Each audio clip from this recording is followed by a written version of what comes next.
Hi everyone, Some Gamer Dude here. I'm happy to start 2021 scripted content with a review, as reviewing games is one of my favourite parts of this channel. I'd like to do more of it. Today, I am reviewing Gate Ruler. Gate Ruler has a rather interesting history behind it. The game comes to us from the mind of Yoshimasa Ikeda, the mind behind future card Buddyfight, and acts as a spiritual successor to that game. It's also the successor to another game called Dominator. Dominator was announced in 2017 for a 2019 launch by Mr. Ikeda with the at the time Force of Will Co. Dominator would be bought by Bushiroad in late 2018, who would sit on it doing nothing, presumably cancelling it. After this happened, Mr. Ikeda further developed the concept independently into the Gate Ruler we have today.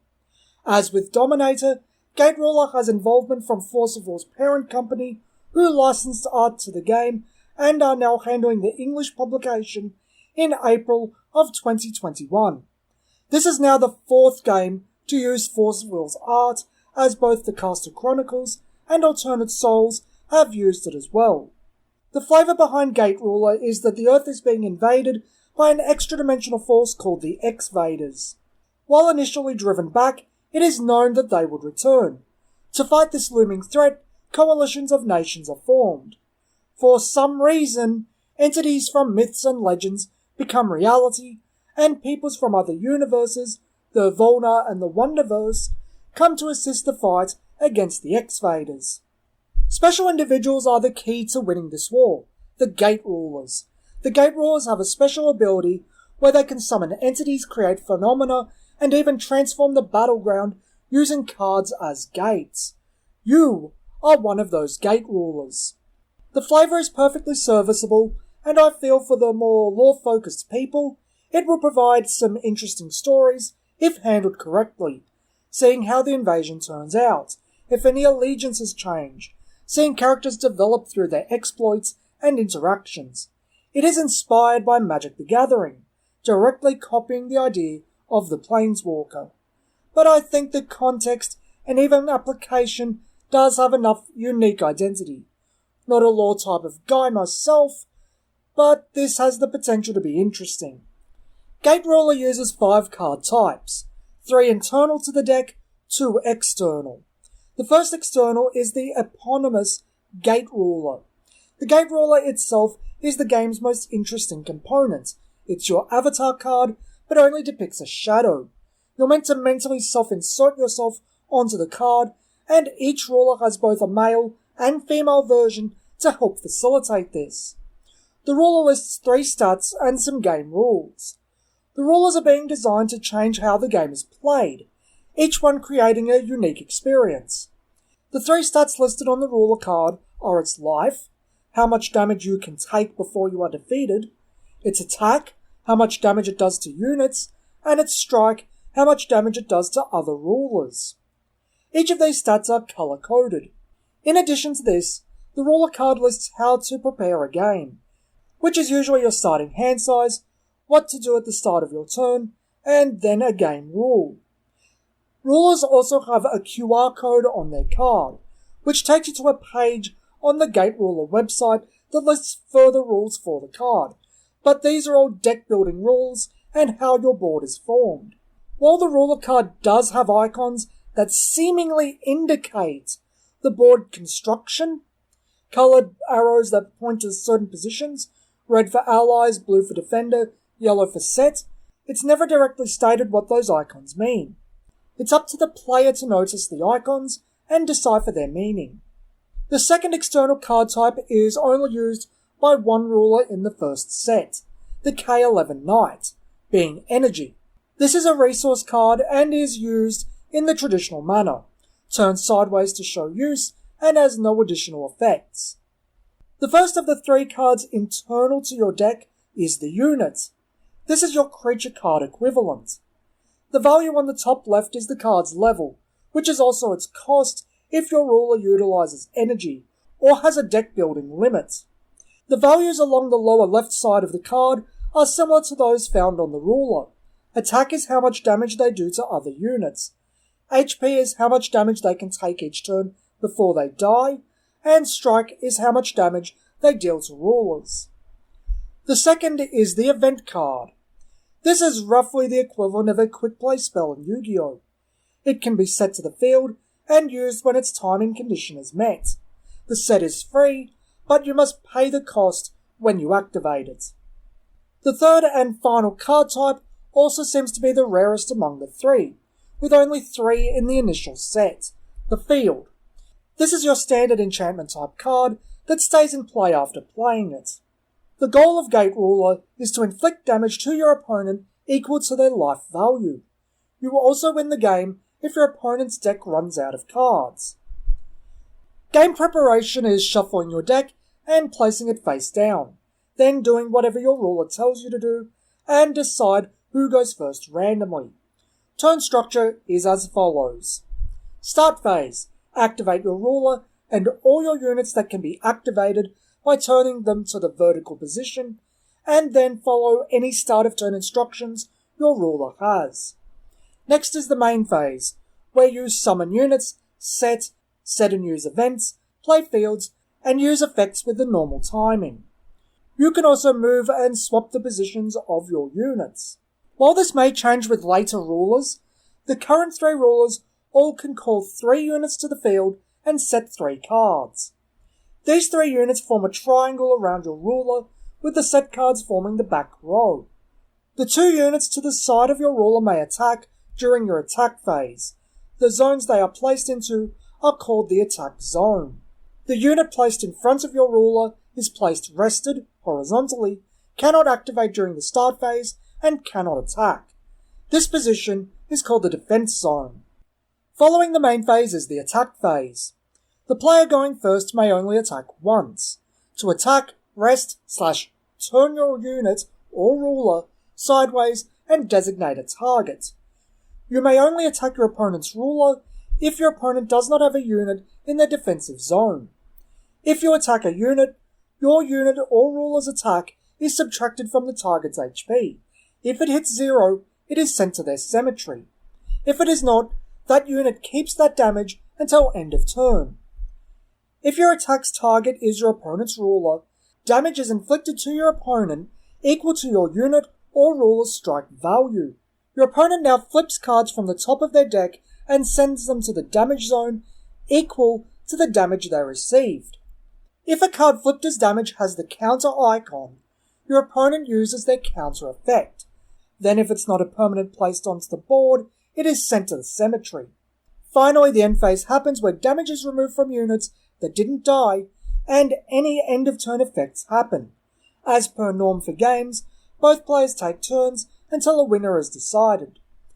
The cards of Gate Ruler, excluding the ruler and energy, are broken up into 5 factions, each with their own identity, both visually and mechanically. Atlas is colour-coded blue, and its theme is military, split between European folklore and anthropomorphic animals. Mechanically, Atlas revolves around unit removal, damage prevention, and a couple of units that revive from the dead. Yomage in front is colour-coded red, and its theme is Japan, split between yokai and mecha. Mechanically, Yomage in front revolves around combat tricks and board removal. Volnar is colour-coded yellow, and its theme is classical European fantasy, knights and dragons. Mechanically, Volnar is themed around special summoning, healing, and damage prevention.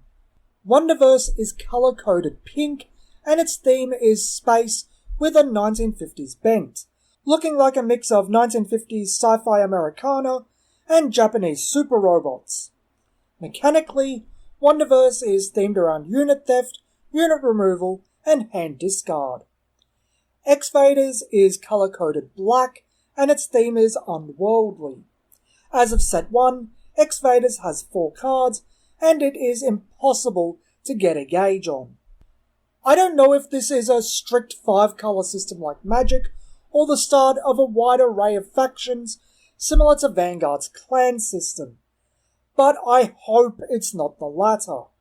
Each of the factions already have a couple of archetypes built in, and has the potential to expand past that. A wide array of factions could lead to issues not dissimilar to vanguards, where factions don't see support for long periods of time. Saying that, I think the 4 main factions have a ton of appeal, and X-Vaders have a lot of potential. While the game is purposely steering away from waifu, I do think that it covers a lot of bases. Kaiju, super robot, tokusatsu, furry, military, dragons, knights, sci-fi, classical fantasy, horror, Japanese culture. It's got a lot to offer, and I think most people can find something they like. The use of Forceville art is actually fairly minimal. In the 133 card first set, Dawn of the Multiverse Alliance, only about a tenth of the set is reused Forceville art. I was actually expecting a fair bit more than that, especially now we know that the second batch of starter decks will include art from Forceville's aborted game, Architect. Saying that, I do have some concerns regarding the art. Volnar is standard fare, as is Yomigen Front to a certain degree, and Atlas is unique in its own way. Wonderverse seems quite divisive. Reactions I've seen to it are either love it or hate it. I think the people who like it do so because it's kooky and fun, invoking an anime Fallout vibe of sorts. But that's also what seems to be catching ire. It's too different from the norm, and with that bright pink card frame, I think they feel it's too different in tone to the rest of the game. It's much more light-hearted. The closest comparison I can think of are Mars and Star Alliance from Keyforge. The art itself is much smoother too. The shading and colours used are comparatively flat. I don't think it's a big issue myself. Unlike Keyforge, where you might buy a deck and get Mars or Star Alliance, no one is forcing you to play Wonderverse if you choose to play Gate Ruler at all. You can play something else entirely. I know people are going to get hung up about it, it's just not the complaint I have about the art. The complaint I have is that I find the art outside of Wonderverse to be largely bland, uninspiring, and bleak. It's depressing to look at in some cases, especially the archetype I'm most interested in, Wild Force. Final Fantasy cops a lot of crap for the inconsistent art, and at times blurry screen captures, but Gate Roller's art can just turn me off. It can be so lifeless and cold. I did originally have a fair few criticisms about the rulebook, or lack thereof, in the starter decks. Mats were not printed either. Instead, the back of the box has a QR code, but this isn't the case for the English release, which will include both of these materials. If the rulebook is based on the Japanese quick play guide from the website, however, I still want to bring a couple of those issues up. It's unclear and misleading on a couple of matters. It neglects to mention that you can play field cards from the hand, creating the idea that they can only be placed into play via their counter effects, making them dead cards in hand. This is not the case, they can be played normally. The wording surrounding counter makes it sound as if cards such as Dark Djinn, who are placed into play via their counter effects, will be sent to the cemetery immediately after they resolve. Nor does it mention you do not have to pay the costs of cards to use their counter effects. Neither Overdrive nor Touchdown are explained. To be totally fair, the demo deck does explain both via reminder text, while Overdrive is explained via reminder text in the Great Mechs and Yokai in Space starter deck. The first set, Dawn of the Multiverse Alliance, does have reminder text for both too. Touchdown is a fairly basic effect, it's just an ETB effect, so it's simple enough to explain. But Overdrive is an actual problem. The reminder text does not correctly convey the intent of the keyword. The quick play guide doesn't even think to talk about the drive zone at all. But first, I need to take a step backwards. Not all rulers draw cards. Of the 3 main set rulers currently available, only one does, the Knight. Apprentice and Highlander cannot draw cards or have a hand. Instead, they drive 2 cards a turn. It's a very similar concept, but these cards never enter the hand, Instead, they enter the drive zone. After you set events into your set zones, you reveal the rest of the cards in your drive zone to your opponent. At the end of the turn, all cards in the drive zone that aren't used are sent to your cemetery. This is where we get to Overdrive, a keyword for effects that can only be used when you drive the card in question. What Overdrive is stated to do conflicts not only with itself, but with what Overdrive actually does. The reminder text makes it sound as if the effect is used as some kind of ETB before the creature enters the field. What I could find from the Gate Ruler dev team dealt with concepts such as phantom cards, what they refer to as Pseudo Cards, the effect being a separate entity from the card itself, and the effect existing inside of the drive zone, which is kind of true. It's true on the most technical level. It's just not clear in intent when said like this. The actual intent? You can use the Overdrive effects of cards revealed in your drive zone. This does not use the card itself. If I were to write the reminder text for Overdrive, keeping with their syntax, I would write it thusly. Overdrive is an effect that is activated while the unit is revealed in your drive zone. This does not cause this unit to leave your drive zone. Gate Ruler's text box is cramped and the text size is unreasonably small at 6.5 points, so I don't think it would fit. I honestly think it would be for the best to completely change how the effect is written, if it were me. When a unit with Overdrive is revealed in your drive zone, create a token in your drive zone with the Overdrive effect. It keeps the intent of the card with the Pseudo Cards idea, but is now clear on how it works and much shorter than their syntax. If someone doesn't explain to you everything that the Quick Play Guide neglects, I'd argue the comprehensive rules are a mandatory read. This is not ideal due to the format and language used in a comprehensive rules document versus a quick play guide or standard rule book. The CRD is not what is presented as the base rules, nor should it be. The quick play guide needs additional information to fully explain how to play the game in a clear and concise manner. Vagueness like this just hurts Gate Ruler's presentation. I also have a problem with the counter icon. It is small and not easily noticed for an effect of its type, compared to Vanguard's triggers, which use an alternate frame and have a rather large icon at the top right of the card. It's very noticeable, and is far from the only example of this. The recently released Digimon card game uses a rather large icon too on the option and tamer cards, but inverts it. When it doesn't have a triggered effect, it lacks text.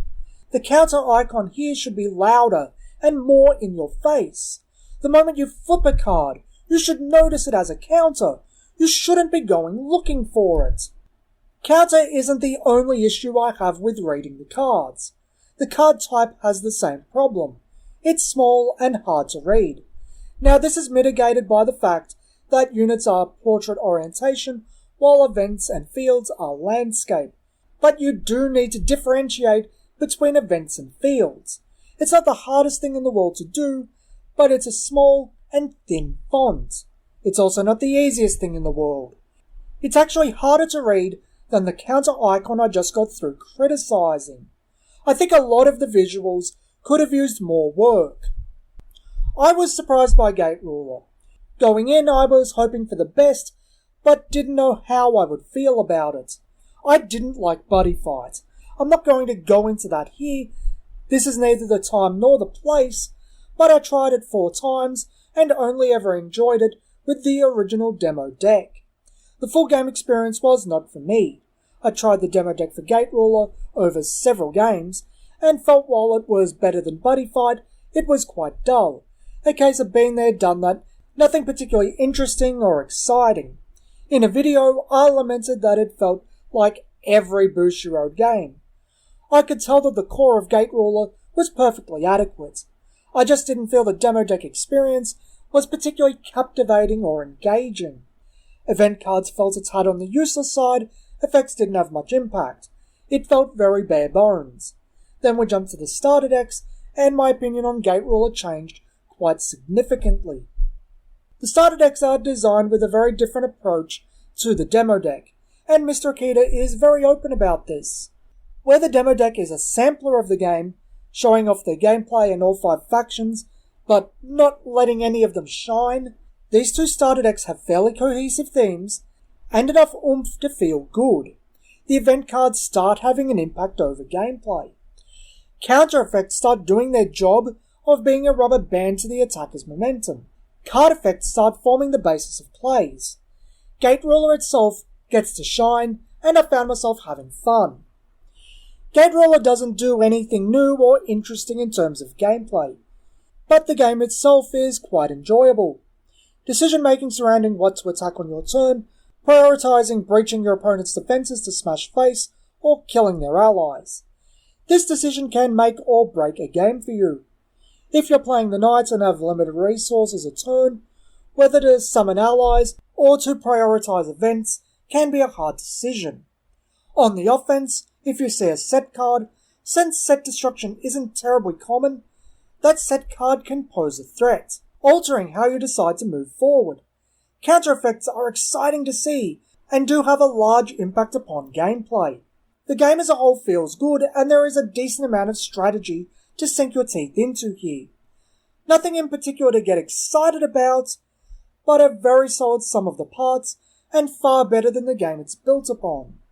My biggest issues with the game are likely only relevant to the Japanese version, where the rulebook is non-existent and the quick play guide is frankly horrible. Overdrive needs its reminder text changed so the intent is clear. I do want to bring up one card though, because if this is where design goes, it runs counter to common sense, and cards will need to be clarified on a regular basis. Giant Armor Gashadokuro. Overdrive effect to put the top cards of your deck into its charge.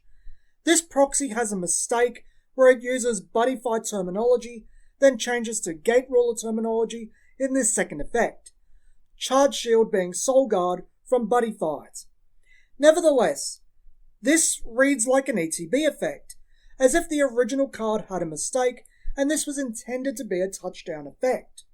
As an Overdrive effect, it's not clear what "its" is referring to, or when exactly it triggers, and it's up to the player to interpret the effect correctly.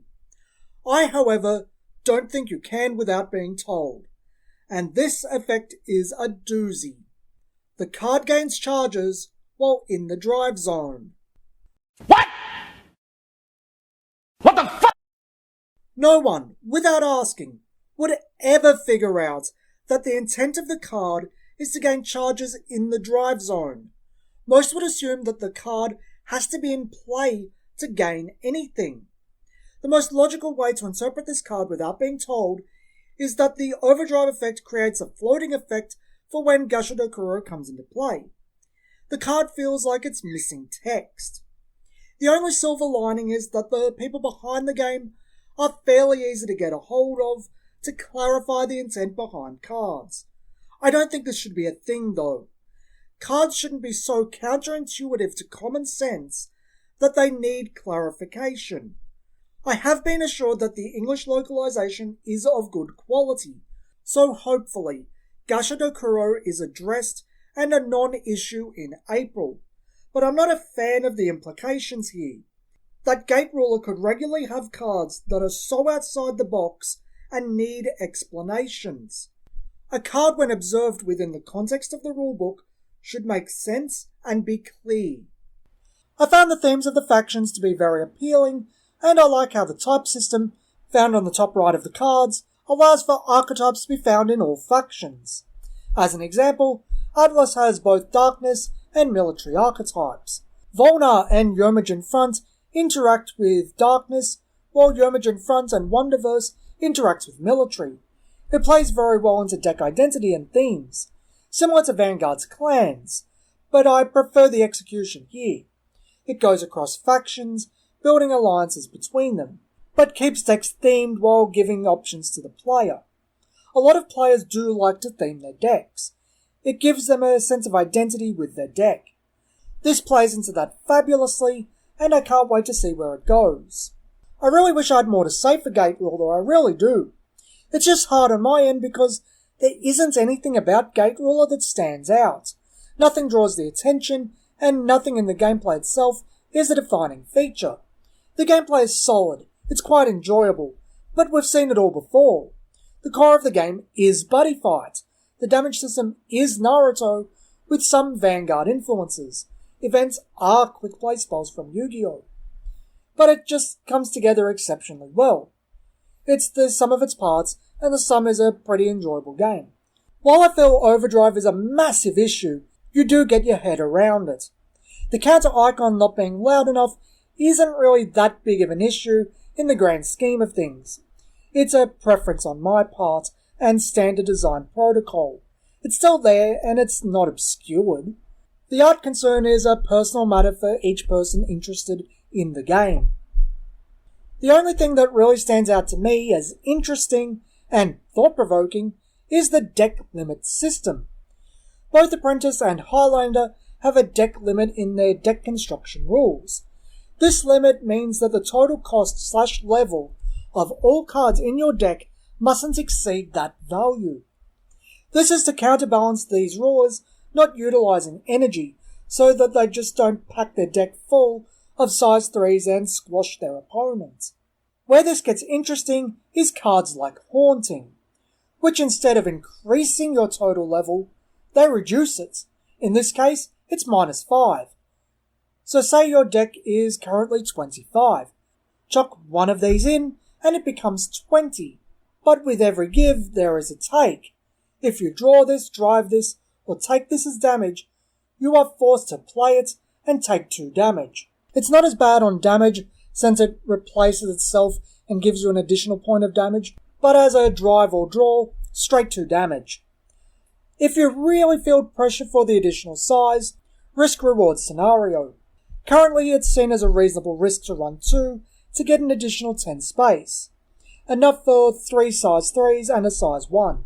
60 total is also enough for 20 size 3 total, 40% of the deck, though that presumes the rest of the deck is size 0.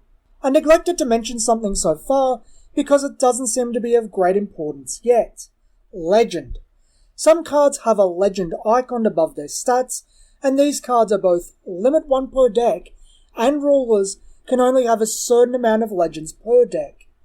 These cards are meant to be the iconic units, with swingy effects and stats to match. It doesn't pop up in gameplay often due to the singleton, so I don't have much of an opinion, and nothing interacts with it. It's a cool concept, just doesn't make much of an impression. All things considered, I believe this review might be a bit premature.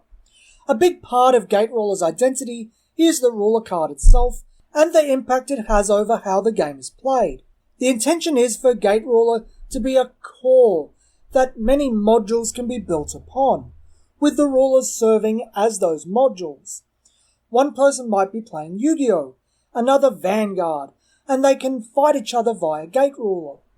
This is where the game will get interesting in terms of execution, but it isn't right now. The initial offering of rulers aren't terribly exciting and barely show an example of this. The Apprentice doesn't have to pay costs and has access to the overdrive mechanic, but can't have a hand and has a deck building restriction regarding total level of the cards included in its deck, in addition to the restriction of only 2 factions. The Knight can't overdrive and has to use energy to play cards, but the only deck building restriction it has is 2 factions. The Highlander is the only one that feels like the game is changing identity. It shares most traits with the Apprentice, can choose up to 3 factions, and only 1 copy per each card, hence why the card is named after Magic's Elder Dragon Highlander. You're playing Commander when you use the Highlander. Unfortunately, with the small card pool, this card is a bit hard to completely understand just yet. It'll likely get better over time. After I had finished writing this video, Gate Realize put up an article with a list of recent spoilers for Set 2, including the 3 new rulers. Wizard is an alteration to Knight. It's fine, really good, but uninspiring. You give up a point of strike for the ability to use it as energy on your opponent's turn. Legion is in the same boat. It's an alternative to Highlander using energy and has no drive. Berserker is the only ruler from the set to feel like it's changing the game's identity in a significant way.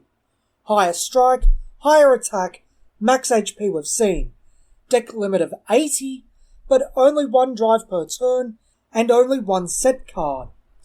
He promotes the use of a lot of level 3 cards, since you have a huge amount of space and just smashing face. Yeah, it's a simple card, but it feels significantly different, and that's what I wanted. They're also making support for specific rulers, which I really like, and helps build more identity. I like where it's going. This review didn't end up a particularly glowing one, and it's all over the place. Especially as I edited the draft, the more I mulled it over. I had originally intended on giving the game a 4 out of 5 score, because I do think it's a fun game, with space to grow, and those initial starter decks are highly enjoyable. But the more I thought about it, I ended up writing a secondary video to go over some things I didn't mention here. I ended up working all of that video into this script with further revisions, and ultimately settled on a 3 out of 5 score. Middle of the road. Make no mistake, Gate Ruler is fun. I like it, and it's a magnitude of times better than its predecessor. No pointless mechanics like the Buddy, or feels bad cards like Climax. I quite enjoy the battle system. It's got a lot of personality and strategy to it. It's just not without its issues. I feel these issues are pretty substantial too. Mechanics aren't clear. Card intent isn't clear. The rulebook is missing. The quick play guide is missing substantial and crucial information. The game feels rushed. It is rushed. No question about that. Given the game was announced and forced out the gate on Buddyfight's demise, I don't think there is any question about that. It feels like a game from 20 years ago where you have to chase people up connected to the game to get things clarified. I don't even understand the quick play guide issue, since there is no space limit on the website. They aren't restricted. Even then, what is missing doesn't need that much additional information. Just edit for fields, the addition of touchdown, and the entire drive mechanic. It probably would have only needed one more slide. Again, the English version probably won't suffer these issues. But it's not fair on Japanese people looking to get into this game, and I think the English community trying to get people hyped up now should have taken it upon themselves to add notes to the guide, though that would have cemented how amateurish and rushed the original looks. Gate Ruler is not so complicated that it needs a 50-odd page rulebook. With some editing, I think you could have fitted all on less slides than it's using and had all necessary information. With its considerable warts aside, I do get enjoyment from Gate Ruler. I think it's still very early days, and Gate Ruler will benefit greatly from its full potential being brought out via the ruler cards. This initial release was designed to be basic in an effort to get people comfortable with the game, and that's fine. But I do feel the game's selling point, the rulers, should have been more prominent. The ruler should be what I'm spending a lot of time gushing over, how cool it is, how that potential of playing different games is brought to life. But I can't because we've yet to see that. I think the first set needed more rulers, and they needed to be wildly different to show a taste of the game's potential. I will, however, issue a word of caution for those looking to get into this game. After discussions with people more into the game than I, and a person who works in the Japanese TCG scene, it is a reasonable prediction to make that this game will die in Japan. This much has been assumed for a couple of months now, even in the Gate Ruler community. The English and Chinese-speaking regions will be holding it up by themselves, not unlike how Force of Will currently works. Yoshimasa Ikeda is a controversial figure to say the least, and this hurts Gate Ruler directly. This likely won't affect non-Japanese audiences. It's not particularly relevant outside of that region, but it's worth mentioning. If you like Buddyfight, or think Gate Ruler sounds like fun, I'd say pick it up. The game is enjoyable and a more than worthy successor to Buddyfight. Yeah, it's got issues and they're fairly considerable, but all of them can and should be rectified with the English release. I'll likely return to Gate Ruler in May to review the English localization. This has been Some Gamer Dude, and thanks for watching.